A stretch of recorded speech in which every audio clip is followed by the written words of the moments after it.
Hey guys, Uberswift back, coming at you with a new addition to our Showdown series, where we statistically determine the best brawlers for each map. This isn't based on opinion, this is based on statistics. If you haven't watched my previous videos, what I do is I play 50 games of Showdown, record every position, so about 500 positions, excluding my own because that would affect results, and then I determine the brawler average on each map.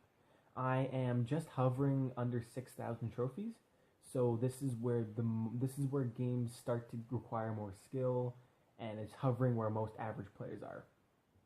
So yeah, I'll stop talking, and I have some nice gameplay in the background. You guys are gonna like this gameplay. This one where I'm Penny. I beat a Shelly with 9 power points. It's pretty clutch, but that's not important now. Let's get into it. At 22nd, we have Mortis with 6.6. This isn't a map for Mortis. You'll see that later that the throwers are pretty low on the list, but that's because there's a large amount of throwers on the list, which is bringing down the average, because if one thrower gets first, another one could get 10, 9, and 8. But throwers dominate this map. There's so many bushes that tanks can hide. Mortis just isn't viable. At 21, we have Pam with 6.5.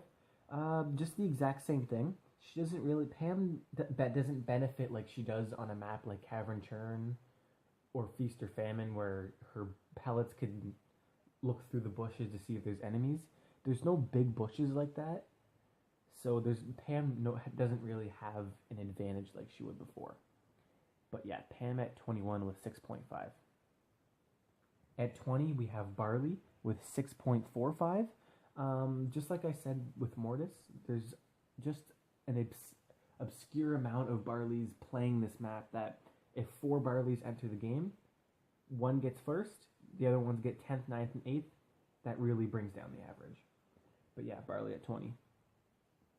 At 19, we have Penny with 6.44. If you guys are looking at the last clip, if you were including what I got, then it'd be a lot higher, but we're not counting me. So I don't think people put into account what Penny can do. What I mean by that is when she's aiming at boxes, she can take out tanks because of what comes out of her attack. But I just don't think people take advantage of it. At 18, we have Poco with 6.33. Poco's not bad on Double Trouble, but he's only really good if you're playing duos. I'm just referring to solo showdown with these results, even though I have a duo showdown gameplay with my teammate Gust later. But yeah, Poco doesn't need his heal, so his super is almost useless. Lots of tanks and bushes.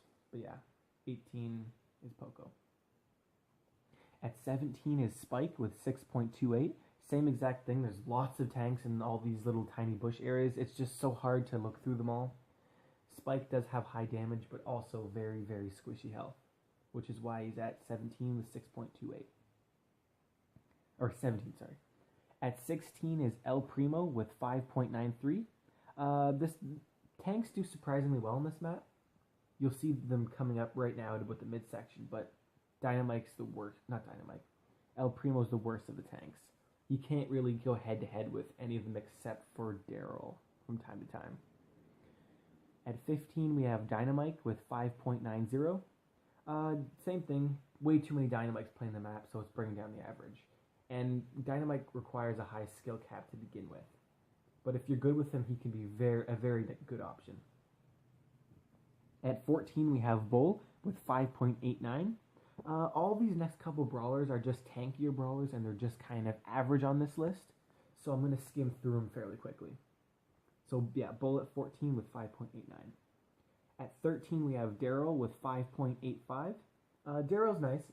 An advantage that Daryl has over Bull, despite his lower DPS, is that he can use his super to quickly charge into squishier brawlers to well kill them. But yeah, Daryl at the mid of the pack at 13. At 12, we have Nita with 5.76. Nita's a tankier brawler, but she doesn't really benefit. Her wide attack can be used to aim around corners, which can help. But I recommend her as a duo showdown brawler on this map. But yeah, Nita with 5.76. 11, we have Shelly with 5.63. Shelly did end up with the most plays, like more. She had the most appearances out of the 50 games, and it's surprising that she's so high up on the list because of that. But yeah, she's the tank killer, and tanks are doing fairly well. Her super can be used to devastate enemies hiding in bushes, or she can hide in the bush herself and sabotage squishy brawlers. But yeah, Shelly at 11. Cracking out our top 10, we have Jessie with 5.43. Jessie is just a very. I'm surprised Jessie wasn't higher, honestly. Jessie's just a really good pick for this map. Especially like if she goes into the middle, her main attack can just bounce off the boxes and hit brawlers like Bull, Shelly trying to steal them. And her turn, if you hide in the bush and have her star power, it's just glorious. At 9, we have Colt with 5.25. Colt's a good option on this map. He has high DPS for such in a close cornered area. So when you're in that middle part, if you're up against a tank as Colt, you're probably gonna win. Just because, even auto aiming, Colt's just so easy to auto aim that if you make it to the top of games, you'll probably win them. Colt at 5.25. At 8, we have Brock, rounding out a solid 5. Brock's, again, a very good option. He has a very shotgun-like attack, so he can be used to quick burst squishy brawlers from bushes. And his super is just so devastating for the middle area. It can cover basically the whole thing and can be used to destroy even tanks. Basically anybody. At 7, we have Ricochet with 4.87. Ricochet's a personal favorite of mine, as I said in the Cavern Churn video, I think. People don't take advantage of his shot being able to bounce off walls. It's just so helpful. Again, if you're in the middle area and a tank is stealing boxes, you can bounce it off the walls and hit them. And his super goes through. He's just so helpful. At 6, we have Crow with 4.62. Crow's a very nice brawler. His daggers can help to look into bushes to see if anybody's hiding in them.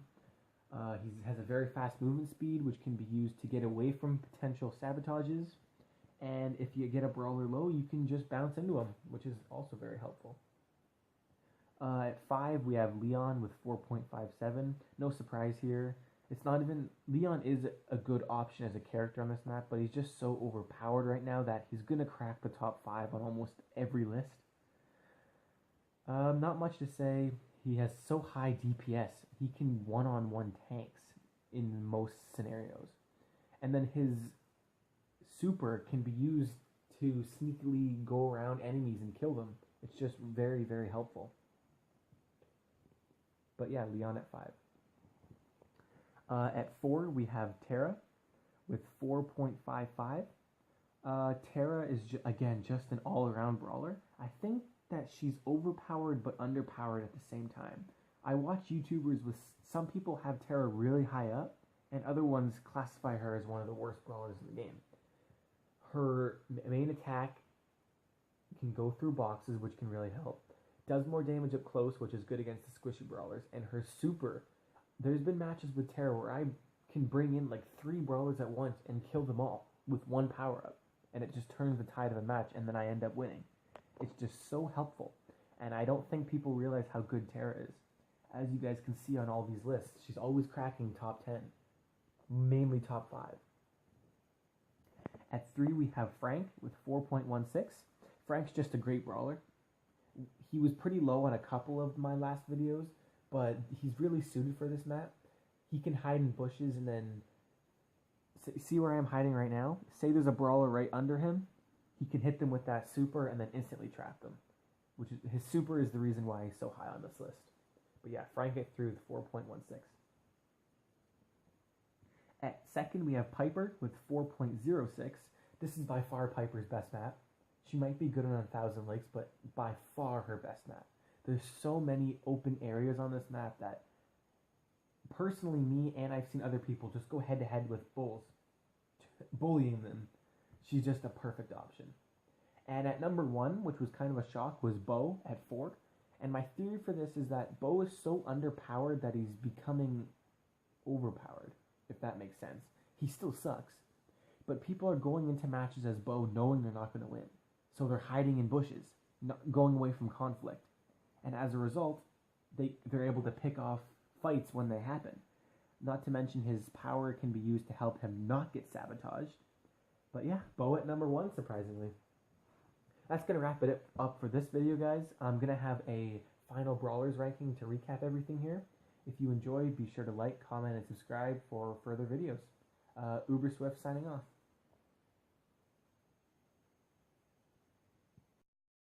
I just wanted to stress again, this is just statistics. This is not opinion. It's not what I think. It's just statistics.